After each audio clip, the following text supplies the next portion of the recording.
સવારની ભાગદોડમાં બાળકોને લંચ બોક્સમાં શું ભરવું, ટિફિનમાં શું ભરવું એની જો મૂંઝવણ હોય ને તો આ વિડીયો તમારા માટે છે.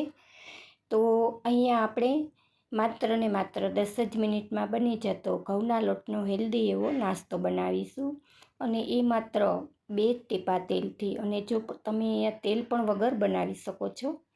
તો આ નાસ્તો બનાવવા માટે મેં 1 વાટકો ઘઉંનો ઝીણો રોટલીનો લોટ એને મેં ચાળીને લઈ લીધો છે, અને અડધી વાટકી મેં રવો લીધો છે. તો આ બંને વસ્તુને આપણે ચાળી અને પછી જ લેવાની છે, અને આપણે એનું ઠીક એવું બેટર તૈયાર કરવાનું છે. તો આ બેટરને રેડી કરવા માટે અહીંયા આપણે છાશનો ઉપયોગ કર્યો છે.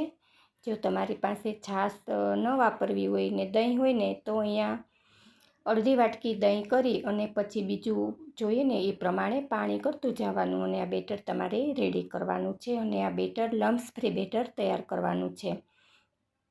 તો જો આ રીતે વિસ્કરથી તમે બેટર રેડી કરશો ને તો બિલકુલ લમ્સ નહીં રહે, કેમ કે ઘઉંનો ઝીણો લોટ છે ને એટલે થોડી ગાંઠ તો પડશે, પણ આ રીતે વિસ્કરથી તમે ફેટશો ને એક જ ડાયરેક્શનમાં એટલે બધી ગાંઠો ભાંગી જશે. જુઓ, તમે જોઈ શકો છો કે આ રીતનું આપણે બેટર રેડી કરી અને આપણે હવે અહીંયા આદુ અને મરચાંની પેસ્ટ, તમારા બાળકો તીખું ખાતા હોય ને એ પ્રમાણે તમારે અહીંયા તીખાશ કરવાની, અને સ્વાદ પ્રમાણે નમક કરી અને બરાબર મિક્સ કરી અને આ બેટરને આપણે 5 મિનિટનો રેસ્ટ આપીશું, કેમ કે 5 મિનિટનો રેસ્ટ તો આપવો જ પડશે.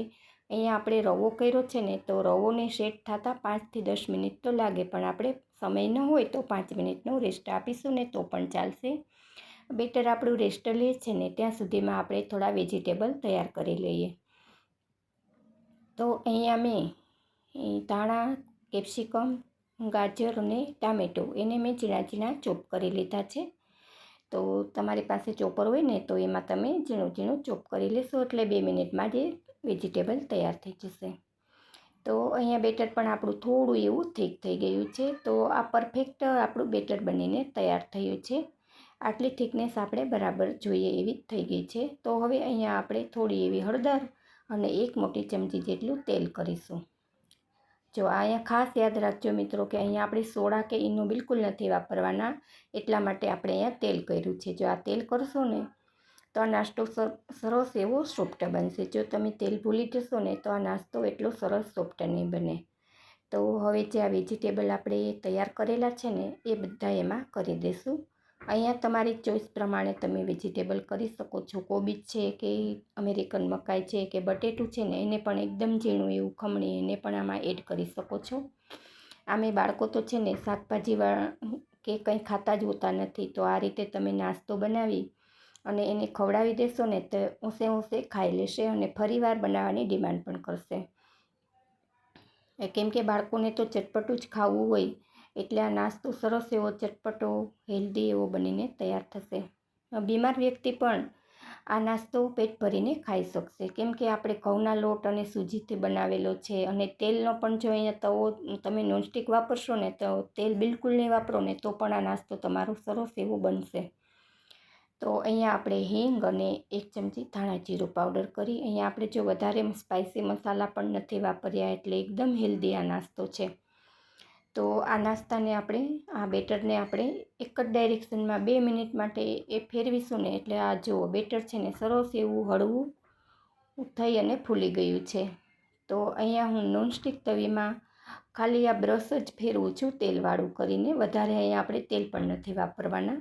અને જો વધારે હેલ્ધી કરવો હોય બાળકો માટે તો અહીંયા તમે ગાયનું ઘી અથવા તો માખણથી તવાને ગ્રીસ કરી અને આ બેટરને જેમ આપણે ઉત્પમ કે પુડલું પાથરીએ ને એ રીતે આપણે પાથરી દેવાનું. પણ એ વાતનું ખાસ ધ્યાન રાખજો કે બહુ જાડું નથી કરવાનું. જો વધારે જાડું તમે પાથરશો ને તો એ અંદરથી કાચું રહેશે.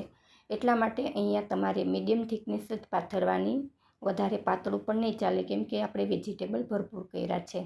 તો આ નાસ્તાનો દેખાવ સુંદર આવે ને એના માટે થઈને અહીંયા આપણે ફ્રેશ લીલા ધાણા, સફેદ તલ અને ચીલી ફ્લેક્સ હોય તો એ પણ કરવાના. હું અહીંયા કાશ્મીરી લાલ મરચું કરી, જેથી કરીને આ નાસ્તાનો દેખાવ બહુ સરસ એવો આવે. અને આ નાસ્તો તમારે મીડિયમ ટુ સ્લો ગેસની ફ્લેમ ઉપર જ અહીંયા કૂક થવા દેવાનો છે. જો હાઈ ફ્લેમ રાખશો ને તો એ ઉપરથી તો દાજી જશે અને અંદરથી કાચો રહેશે, એટલે ખાસ યાદ રાખજો. જો ઉપરનું ઉપર ડ્રાય થાય ને પછી ઉપરથી આપણે ખાલી તેલવાળું બ્રશ જ ફેરવવાનું છે, ઉપરથી આપણે કોઈ તેલ કે કંઈ કરવાનું નથી. એકદમ હેલ્ધી આ નાસ્તો બનીને તૈયાર થઈ જશે. તો જુઓ, મીડિયમ ગેસની ફ્લેમ ઉપર આપણે કૂક કર્યો છે તો નાસ્તો આપણો બિલકુલ દાયજો નથી અને સરસ એવો કૂક થઈ ગયો છે. તો મિત્રો, જો અમારો વિડીયો તમને ગમતો હોય ને તો પ્લીઝ વિડીયોને લાઈક આપજો અને તમારા ગ્રુપમાં શેર કરજો. અને જો ચેનલ પર નવા છો ને તો ચેનલને સબસ્ક્રાઈબ કરી લેજો. અને આ નાસ્તો તમને કેવો લાગ્યો, ગમ્યો છે કે નહીં એ મને કમેન્ટ કરીને જરૂરથી જણાવજો. તમે લોકો છે ને કમેન્ટ કરતા જ નથી હોતા. જો મારી કંઈ પણ ભૂલ આમાં હોય, ન ગમ્યો હોય એ તમે બતાવો ને તો મને પણ ખ્યાલ આવે, તો હું એ પણ સુધારવાની કોશિશ કરું. પણ મને કમેન્ટ કરી અને જરૂરથી સપોર્ટ આપો. જુઓ, હું તમને આ તોડીને બતાવું. આ નાસ્તો કેટલો સોફ્ટ બન્યો છે. જુઓ, દાંત વગરના પણ આસાનીથી ખાઈ શકે છે, બીમાર વ્યક્તિ પણ ખાઈ શકે છે, પેટ પણ ભરાઈ જશે અને આ નાસ્તાથી વજન પણ નહીં વધે.